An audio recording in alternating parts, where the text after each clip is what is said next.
तो देवर्षि हैं, उनके पास कौन सा धन है? तो उन्होंने उस रासेश्वर मंत्र को ग्रहण करने के बाद कोई अपनी संपत्ति का भेंट नहीं की है गुरु के प्रति। तो वहाँ यदि भेंट किए बिना भी उन्हें मंत्र दीक्षा प्राप्त हुई है, तो उसका तात्पर्य है कि ये जो मंत्र दीक्षा में जो धन अर्पित करने की जो बात कही गई है, वो उसके आवश्यक धर्म का अंग नहीं है। इसलिए उसका दोष दिखाकर कोई वैष्णवीय दीक्षा के अंदर आपत्ति उपस्थित नहीं कर सकता है, ये पुरुषोत्तम जी कहने जा रहे हैं। अतः तेषु तेषु पुराणेषु, इसलिए उन पुराणों में तत्तन मंत्रोपदेश कथनात्, वैष्णवीय मंत्र बहुत बताए गए हैं। जैसे मैंने कहा कि ओम नमो भगवते वासुदेवाय, ये भी भागवत में एक वैष्णवीय मंत्र है। इस मंत्र को भी वैष्णवीय मंत्र दीक्षा के रूप में ग्रहण किया ही जा सकता है भागवतोक्त होने से। उस प्रकार से बहुत से पुराणों के अंदर अलग अलग प्रकार के मंत्रोपदेश का वर्णन हमें मिलता है। हाँ, तो तत्तन मंत्रोपदेश कथनात्, वहां फिर दोनों भेद होते हैं। जैसे ये ओमकार पूर्वक और क्लीमकार पूर्वक है ना, ऐसे वो ओमकार पूर्वक और क्लीमकार पूर्वक के भेद से दिए भी जाते हैं। तो तत्तन मंत्रोपदेश कथनात् तदुक्त भक्तौ, इसलिए जिन जिन पुराणों में वैष्णवीय मंत्रोपदेश की बातें आती हैं, बहुत पुराणों में बहुत जगह आती हैं। कहीं कहीं महादेव जी ने वैष्णवीय दीक्षा दी, ऐसा भी आता है। नारद जी ने दी, जैसे ध्रुव जी को, ऐसा भी आता है। प्रहलाद जी को भी अगर हम कहें तो नारद जी से दीक्षित, ऐसा ही हमें कहना चाहिए, क्योंकि प्रथम भक्ति श्रवण तो गुरु के मुख से, नारद जी के मुखारविंद से ही हुआ है। तो ब्रह्मा जी ने भी दिया है, व्रज भक्तों ने भी दिया है, भगवान ने स्वयं भी दिया है, राधा जी भी देते हैं। ऐसे बहुत से वर्णन मिलते हैं पुराणों के अंदर। तो उन पुराणों में जो जो भी वैष्णवीय मंत्रोपदेश का वर्णन मिलता है, उसमें तदुक्त भक्तौ, वहाँ कुछ कुछ अधिकारी भक्त होते हैं सामने। जैसे नारद जी ने प्रहलाद जी को दिया, नारद जी ने ध्रुव जी को दिया, तो अलग अलग हेतुओं से दिया है, अलग अलग अधिकार देखकर दिया है। तो इस प्रकार जिन जिन भक्तों के प्रति वो मंत्रोपदेश दिए गए हैं, उन भक्तों में फलमुखाधिकाराय च तदुपदेश आवश्यकः इति सिद्धम, इसलिए वो फलमुखाधिकार की सिद्धि के लिए वो मंत्रोपदेश आवश्यक है, ये समझ में आता है। कहने का अर्थ ये है कि मानो कोई व्यक्ति बिना मंत्र दीक्षा कुछ करना चाहे, जैसे ध्रुव जी निकले थे तब उन्होंने कुछ सोचा नहीं था, उन्हें तो केवल उनकी माता ने कह दिया कि तुम्हें तुम्हारे पिता की गोदी में बैठने का अधिकार चाहिए, तो जाओ भगवान से जाकर बोलो कि तुम्हें मेरे पुत्र के रूप में जन्म दें। अब ये बस माँ की बात का बुरा लग गया है ध्रुव जी को, कोई सोच समझ कर थोड़ी घर से निकले थे। तो अब भगवान से ये चाहिए, क्या चाहिए? पिता की गोदी में बैठने का अधिकार, मतलब पुत्रत्व का अधिकार, प्रिय पुत्र होने का अधिकार। बस इतनी ही इच्छा है, और कोई बात मन में है नहीं। फिर नारद जी मिले हैं, पर अनन्यता है कि भगवान से चाहिए ही, उन्हीं से चाहिए। तो नारद जी ने उन्हें डराया भी कि ये सब बहुत जंगल बहुत भयानक होता है, ये होता है वो होता है। तब भी उन्होंने जिद की। अब ये जिज्ञासुता है, अनन्यता है। उस अधिकार को देखकर जो नारद जी हैं वो उन्हें मंत्रोपदेश कर रहे हैं कि इस मंत्र से भगवान का ध्यान करो, भगवान तुम्हारी इच्छा पूरी करेंगे। अब ये जो ध्रुव जी के केस में हुआ है, इसमें कुछ अधिकार तो है ना उनका, अनन्यता भी है, वो घर लौटकर चले नहीं गए हैं वापस, भगवान से ही चाहिए, इस प्रकार की दृढ़ आकांक्षा भी है।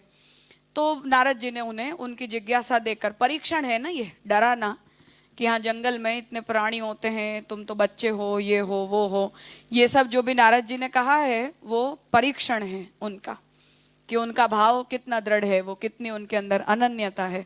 तो वो परीक्षण करने के बाद उन्होंने उन्हें मंत्रोपदेश दिया कि अब इस मंत्र से तुम्हें भगवान मिल जाएंगे। वो बात यहाँ पुरुषोत्तम जी बता रहे हैं कि बहुत से मंत्र वैष्णवीय तंत्रों में बताए गए हैं, उसके अनेक प्रकार के अधिकारी हैं, और उन सबको उन मंत्रोपदेश के संदर्भ में देखना चाहिए कि किस व्यक्ति का कैसा फलमुखाधिकार है। तो जिसका जहाँ फलमुखाधिकार होता है तदनुसार ही वक्ता गुरु के मुख से उन्हें मंत्र दीक्षा प्राप्त होती है, अन्यथा नहीं होती है। जैसे महाप्रभु जी ने भी बहुतों को मना कर दिया कि मैं नहीं दे सकता हूँ, मैं तुम्हें दैवी जीव नहीं समझता हूँ, तो महाप्रभु जी ने मना कर दिया मंत्रोपदेश देने से पहले। ऐसे ही कृष्णदास मेघन के केस में हमने देखा कि उन्होंने कितना आग्रह किया कि मेरे गुरु को आप स्वीकार लो, तो महाप्रभु जी ने कहा कि वो नहीं होगा। तब भी उन्होंने कहा कि मैं जाऊं अपने गुरु के पास। तो महाप्रभु जी ने कहा, अब 3 बार कहा, महाप्रभु जी ने कहा जाओ। 3 बार एक ही बात मांग ली। तो गए तो मन खराब हुआ, उन्होंने महाप्रभु जी का अपमान कर दिया, अन्यथा भाव महाप्रभु जी के प्रति पुरुषोत्तम बुद्धि नहीं रखी। तब कृष्णदास का मन खराब हो गया। अब ये सब अधिकार भेद हैं। गुरु तो वो भी हैं, किसी प्रकार के होंगे, शिक्षा गुरु होंगे, पहले कुछ उनसे सुन पढ़ते होंगे, अब वो हमें वार्ता में नहीं पता है, पर कोई ना कोई प्रकार का उनका गुरुत्व इनके प्रति था तो सही, इतना तो हमें पढ़ने मिलता ही है। ये सब बातों की मिसमैचिंग जो हो जाती है उसे पुरुषोत्तम जी यहाँ कहना चाह रहे हैं कि शास्त्र में बहुत प्रकार के मंत्र होते हैं, बहुत वक्ता हैं, बहुत अधिकारी हैं, अलग अलग उसके प्रयोजन हैं। उन सब प्रयोजनों को ध्यान में लेते हुए इन सब विषयों को हमें सोचना पड़ता है। जैसे हरिवंश जी के चरित्र में ये बात आती है कि उन्होंने स्वयं राधा जी ने मंत्रोपदेश किया कृष्ण भक्ति का, तो वो राधा जी को गुरु रूप मानते हैं क्योंकि और किसी को उन्होंने गुरु नहीं बनाया था। तो उन्होंने राधा जी की अनन्य भक्ति की, फिर राधा जी ने प्रकट होकर उन्हें मंत्र प्रदान किया, जिस मंत्र दीक्षा से अब भी वो लोग हरिवंश संप्रदाय में दीक्षित करते हैं। और फिर राधा जी की कृपा बल से भगवान मिले। अब ये राधा जी गुरु हो गए, अब अधिकारी भेद है, कुछ उनका ऐसा अधिकार है। ऐसा ही हरिदास जी के चरित्र में भी राधा जी ने कृष्ण मंत्रोपदेश किया, ऐसा पढ़ने मिलता है। तो ऐसे ऐसे भी बहुत चरित्र हैं, पुराणों में भी मिलते हैं। और ये सब तो पुराणोक्त न होकर हमारे आसपास के भक्तों के अब अनुभव हैं। नरसिंह मेहता को देखें तो महादेव जी ने उन्हें कृष्ण भक्ति प्रदान की है, तप तो उन्होंने महादेव जी का किया था। फिर महादेव जी प्रसन्न हुए और पूछा कि क्या चाहिए, तो उन्होंने बोला कि कृष्ण भक्ति दो, तो महादेव जी ने कृष्ण भक्ति दी। अब ये सब पुराणोक्त नहीं है प्रक्रियाएं, स्वतंत्र अधिकार है। अब उनके भाव में उनके अधिकार का जो भी प्रकार का उत्कर्ष वहाँ महादेव जी ने देखा है, ऐसा उनकी उत्तमता। इस तरफ जो है वो राधा जी ने हरिवंश जी के भाव की श्रेष्ठता देखी है, इसलिए उन्हें मंत्रोपदेश दिया। हरिदास जी के भाव की उत्तमता देखी है तो उनके लिए ठाकुर जी प्रकट हो गए। अब ये जितने भी प्रकार हैं ये कोई कोई प्रकार का फलमुखाधिकार है। स्वरूप अधिकारी सब है पर फलमुखाधिकारी सब लोग नहीं होते हैं। तो जिस फल के वो अधिकारी होते हैं तदनुसार उन्हें मंत्रोपदेश दिया जाता है। इसलिए हर मंत्र हर प्रकार के अधिकारी के लिए नहीं हो सकता है कि हम भी ये मंत्र भी कर लें। ऐसे तो 50 कृष्ण मंत्र हैं, तो हम कितने मंत्र से दीक्षित होंगे, कब तक होंगे, कितनों का ध्यान करेंगे? करने के लिए सब कृष्ण मंत्र हैं। अब भाव वेद से उसे हमने ले लिया तो भी कोई समस्या की बात नहीं है, परंतु मार्गायित तो कहीं ना कहीं होना ही पड़ता है ना। ऐसा तो नहीं चल सकता है कि नरसिंह मेहता की प्रक्रिया से भी हम करने लग गए कि हम चलो महादेव जी से कृष्ण भक्ति मांग लेते हैं, हरिवंश जी को राधा जी से मिल गए, चलो दूसरे दिन से राधा जी का करने लग जाओ, राधा जी कृष्ण मंत्र दे देंगे।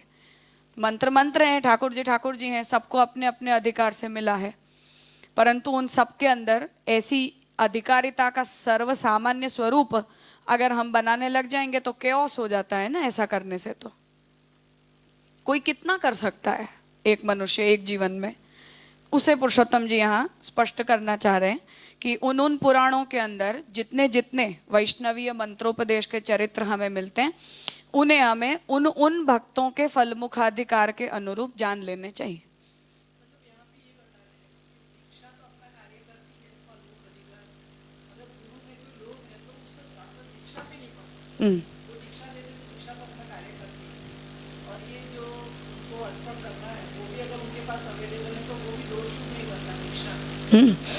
मंत्र दीक्षा जो है उसके ये जितने भी अंगोपांग हैं, जैसे अपने यहाँ की मंत्र दीक्षा का कोई मेजर बड़ा अनुष्ठान नहीं होता है। हम जो दीक्षा लेते हैं एक दिन पहले व्रत करते हैं, दूसरे दिन हमें आत्मनिवेदन दीक्षा मिल जाती है। अब रामानुज में मध्व में मंत्र दीक्षा के अनुष्ठान होते हैं लंबे, हाँ लंबे अनुष्ठान होते हैं, मतलब यज्ञ भी उस अनुष्ठान का पार्ट होता है। बहुत बहुत प्रकार के व्रत भी होते हैं, दान भी होते हैं, तप भी होता है, बहुत कुछ होता है। फिर मंत्र दीक्षा होती है क्योंकि वो कर्म ज्ञान समुचित भक्ति का स्वरूप है ना, इसलिए स्वतंत्र नहीं है। अब इतना सब करना जरूरी है। अब ये इतना अनुष्ठान करोगे आप, फिर आपको मंत्र दीक्षा प्राप्त होगी। अब ये सब अनुष्ठान की योग्यता भी तो, कैपेसिटी भी तो चाहिए आदमी में। संकल्प हो गया, चलो दीक्षा दीक्षा दीक्षा। तो आप अपने यहाँ इतना सरल है, एक व्रत करना है बस। तो भी अब तक हमारे यहाँ जितने भी लोग ब्रह्म संबंध लेने आते हैं, जैसे ही वो आत्मनिवेदन होता है, काका बोलते हैं कुछ खिला दो बेचारे को, कुछ हो न जाए। तो तुरंत अंदर से ताज जी, काका, जो भी ठाकुर जी का प्रसाद होता है, फल दो, फिर आगे की बातें करेंगे। तो सब हमारे वहाँ मैंने अब तक ऐसा ही देखा है। तो पहले फल या मीठा कुछ दे के थोड़ा वो ठीक ठाक हो जाए, ऐसा करते हैं। फिर वो मंत्र दीक्षा का, आत्मनिवेदन के धर्म बताना और ये सब जो भी आगे की बातें होती है खिलाने पिलाने के बाद, ताकि थोड़ा बहुत शरीर में, बुद्धि में जान आ जाए। तो अब ये सब योग्यता की बातें हैं ना, अपनी अपनी क्षमता है, नहीं तो दिमाग चलने बंद हो जाते हैं।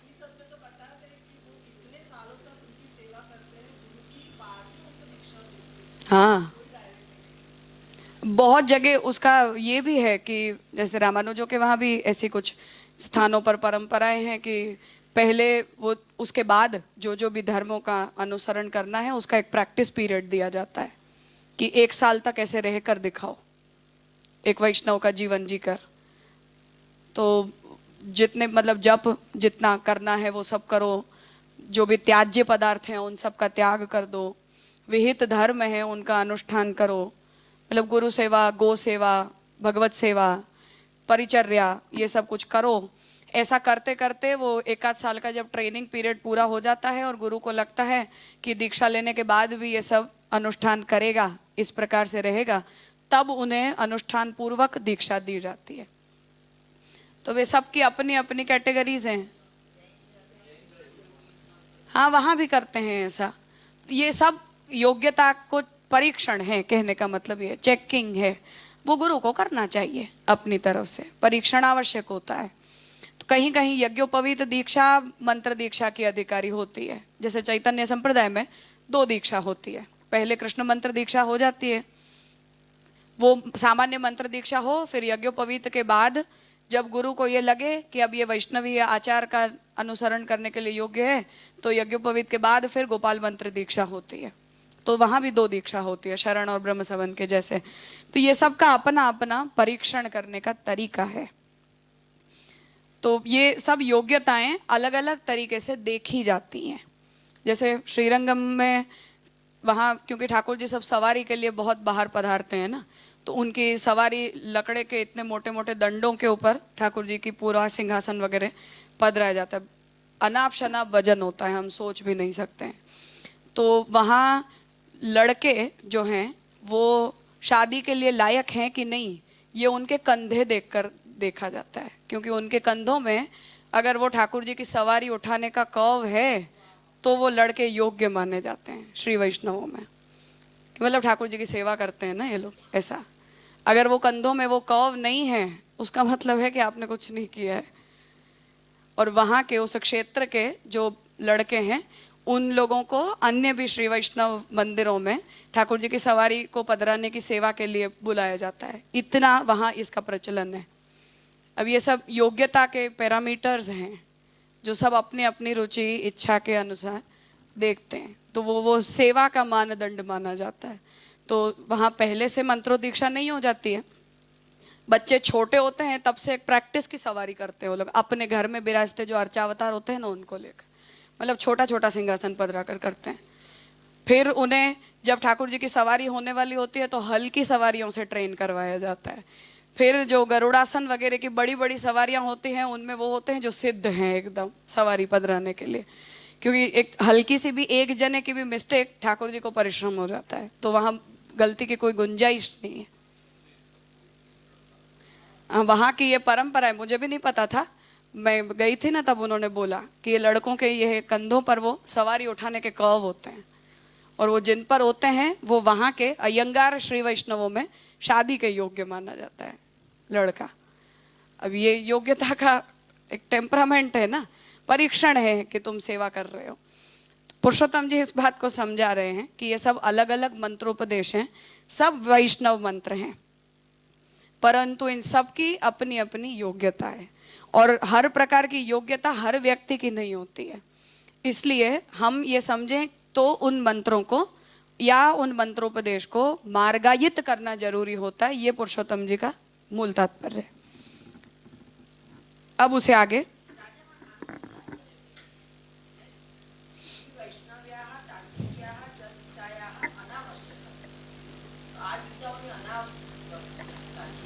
ऐसा पूर्व पक्षी ने जो कहा था उसे यहाँ पुरुषोत्तम जी रिस्पॉन्ड कर रहे हैं। आवश्यक है, परंतु जो इतनी विविधता है वहां किसके लिए कितना आवश्यक है उसका निर्धारण फिर मार्गायित होकर करना पड़ता है।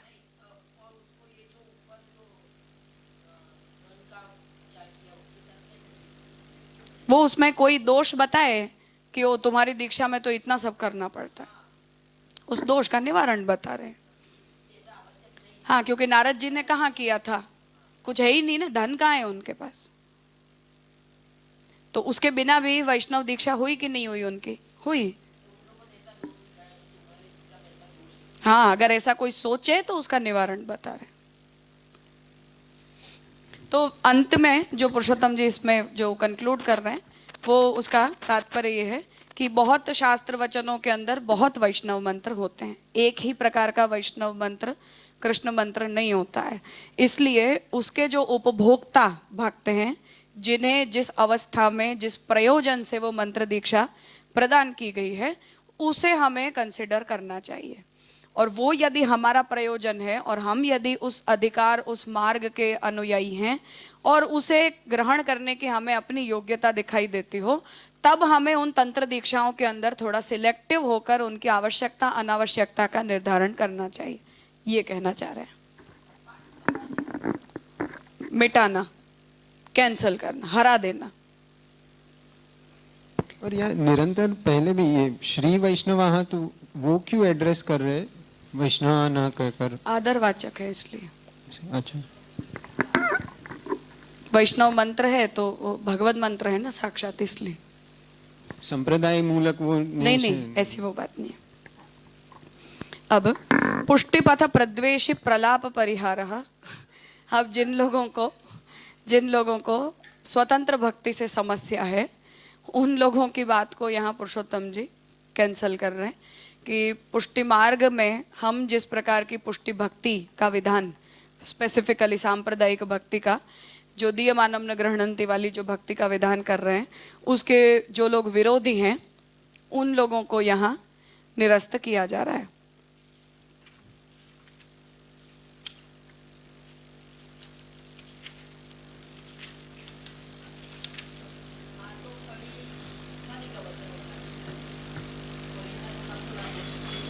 नहीं, अभी पहले से इतना कर रहे हैं, फिर उसे आगे बढ़ाते जाएंगे धीरे धीरे सांप्रदायिक मंत्र तक ले जाकर। एतेन एव, इसके स्थान पर इतः आरभ्य बोध्यः, इस प्रकार का पाठ भेद है, ऐसा श्याम काका जी ने लिखा है एडिटोरियल नोट में, लास्ट में पाठ भेद तालिका है ना वहाँ। तो एतेन एव के स्थान पर दूसरी प्रति के अंदर इतः आरभ्य बोध्यः इस प्रकार का भी पाठ मिलता है कोई दूसरी प्रति में। तो उन दोनों को मतलब यहाँ से शुरू करके आगे पुष्टि मार्गीय मंत्र दीक्षा की बात हो रही है, ऐसा भी समझना है। और एतेन एव मतलब अब तक हमने जो भी विमर्श किया उसके आगे ऐसे दोनों पाठभेद मिल रहे हैं, दोनों के अर्थ को यहाँ सोचना है। कुछ अन्य प्रतियों में मिल रहे होंगे जो जिसके करते एतेन एव ये पाठ प्रबल है ऐसा मानकर उसे यहाँ मूल में लिखा गया है, और अवेलेबल जो दूसरा पाठभेद है उसे एडिटोरियल नोट में आपने लिखा है। दोनों को हमें कंसिडर कर लेना है। वैष्णवम ही समुद्देश्य एकादश्यादि कथ्यते, वैष्णव के प्रति उद्देश्य करके एकादशी आदि व्रतों का कथन किया गया है। ब्रह्म नाना पुराणेषु जप पूजादि कर्मसु न च अत्र अधिकृताः यूयं दीक्षा भावाद अवैष्णवाः। अब वहाँ ये जो बात दीक्षा रहितों के लिए कही गई है उन वचनों को यहाँ पुरुषोत्तम जी संग्रहित कर रहे हैं कि केवल वैष्णवों को समुद्देश्य बनाकर एकादशी आदि व्रतों का विधान किया है। ब्रह्म नाना पुराणेषु जप पूजादि कर्मसु, जो अन्य अन्य पुराणों में ब्रह्मा जी ने अलग अलग प्रकार के जप पूजा वगैरह कर्मों का विधान किया है वो न च अत्र अधिकर्ता, तुम उसके अधिकारी नहीं हो, क्योंकि यूयम दीक्षा भावाद अवैष्णव, दीक्षा का अभाव होने के कारण तुम अवैष्णव हो। अदीक्षितो वैष्णव स कथ्यते भवताम नये, जो अवैष्णव है वो कौन है? जो अदीक्षित है, जिसने कोई मंत्र दीक्षा प्राप्त नहीं की है। ऐसा जो अदीक्षित वैष्णव होता है उसका पुराणों में बताए गए वैष्णवीय आचार का अनुसरण करने की उनकी योग्यता नहीं, जप पूजा व्रत आदि की उनकी योग्यता नहीं है। जो वैष्णवीय दीक्षा से दीक्षित नहीं है, कुछ नहीं होगा। अकृता दान कर्मापि आहिताग्नि निगद्यताम इत्यादि रूपो दुर्जन प्रलापोपि परिरतो बोध्यः। तो जैसे अकृता दान कर्मापि, जिसका आधान ही हमने नहीं किया, मतलब जिसका हमने संकल्प ही नहीं किया, बिना संकल्प हमने कोई कर्म कर दिया, जैसे हमने दान कर दिया बिना संकल्प कर दिया, संकल्प नहीं किया है उस दान का, तो उसका कोई फल नहीं होता है। उसी प्रकार से जिस अग्नि को धारण करने के लिए हमने संकल्प नहीं किया, उसकी दीक्षा नहीं की, ऐसी अग्नि को धारण करने से भी कोई फल नहीं होता है। ये सब जो बातें दुर्जन प्रलाप रूप हैं, उनका भी परिहार यहाँ समझ लेना चाहिए। मतलब इन वाक्यों से भी दुर्जनों की बातों का परिहार समझ लेना चाहिए कि जिन वाक्यों में दीक्षा को इम्पोर्टेंट बताया गया है। तो अदीक्षित होकर हम जो कुछ भी करते हैं वो मार्गायित नहीं होता है, क्योंकि आप आइडेंटिफाइड नहीं हो। अब जो जिसकी भक्ति में इतना दमखम हो और जो ऐसा समझता हो, जैसे हम नरसिंह मेहता भी वैसे सांप्रदायिक दीक्षित नहीं है, पर आख्यायिका के अनुसार महादेव जी से उन्हें कुछ तो मंत्र दीक्षा प्राप्त हुई है, कुछ दिशा निर्देश प्राप्त हुआ है। तो जो भी दिशा निर्देश उन्हें प्राप्त हुआ है वो उनके लिए मंत्रोपदेश है, पर्सनल। ऐसे हरिवंश जी, हरिदास जी, उन्होंने किसी अन्य का अनुसरण नहीं किया है, स्वयं अपनी भक्ति के बल पर उन्हें सीधा ही मंत्रोपदेश प्राप्त हो गया है।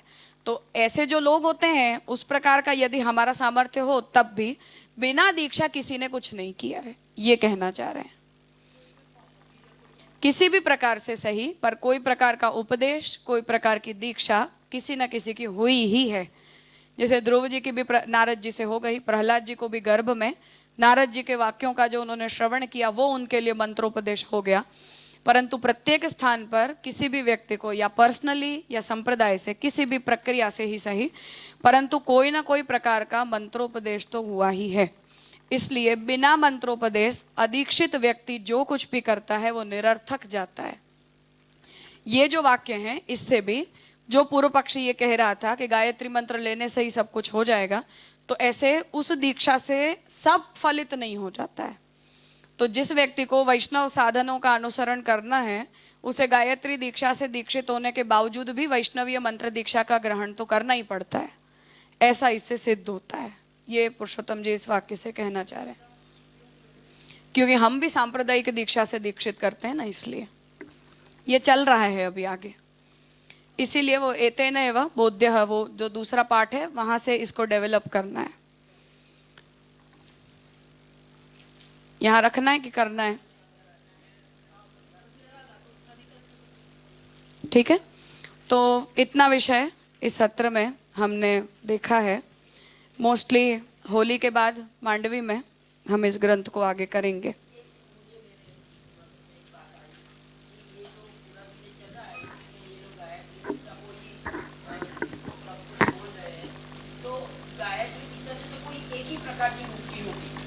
जो हमने सोची थी चलो भाई ब्राह्मण क्षत्रिय वैश्य है, वो कर्म करके फिर मुक्त हो जाएगी, लेकिन यहाँ पर शास्त्र में तो अनेक प्रकार की मुक्ति, देव उपासना, आचार्य पद्धति सब बताया है। तो ये ऐसा बोलेंगे तो उनकी बात का तो शास्त्र से ही खंडन तो हो ही जाए, ऐसे भी हम सोच सकते हैं कि नहीं? वहां उन्होंने क्या है कि उसमें गौण मुख्य भाव दिया ना, अच्छा, कि मुक्ति मिलेगी, हम नहीं मना करते, पर ये गौण है इसके बदले, उसके करते ये सब गौण मुक्ति के प्रकार गौण है, ऐसा पूर्व पक्ष था। हाँ, तो हमें मिलेगा मुक्ति, मुक्ति मिलने की में कोई वो बात नहीं है। जैसे शंकराचार्य जी हमें क्या बोलेंगे, सगुण ब्रह्म में मुक्ति मिलेगी तुम्हें, गौण बोलेंगे ना, हम उनकी मुक्ति को गौण बोल देंगे। अब ये हम एक दूसरे के साथ कर ही रहे हैं ना, गौण मुख्य भाव। ऐसे उसका ये प्रपोजल था पूर्व पक्षी का कि गायत्री दीक्षा से जो मुक्ति मिलती है वो सर्वोपरि होती है, इसलिए उसके जो लोग अधिकारी होते हैं उन्हें हीन कोटि की मुक्ति प्राप्त करने के साधनों का अनुसरण क्यों करना चाहिए? जिन्हें नहीं है वो करे ऐसा।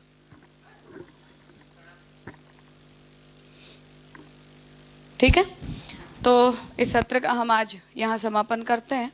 आगे का जो विषय है उसे हम मांडवी में आगे नेक्स्ट सत्र में होली के बाद जब करेंगे तब आगे करेंगे। इतना विषय स्मरण रहे ऐसी आशा है ना।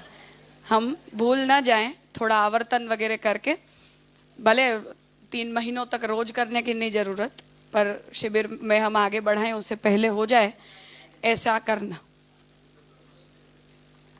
ब्रह्मसूत्र की टेंशन है, इसीलिए कह रही हूँ कि शिविर से पहले कम से कम थोड़ा विषय रिवाइज करके और वो हमें उपस्थित हो तो आगे के विषय में थोड़ा सहज हो जाता है। तो हम आगे फिर होली के बाद इस विषय को आगे करेंगे।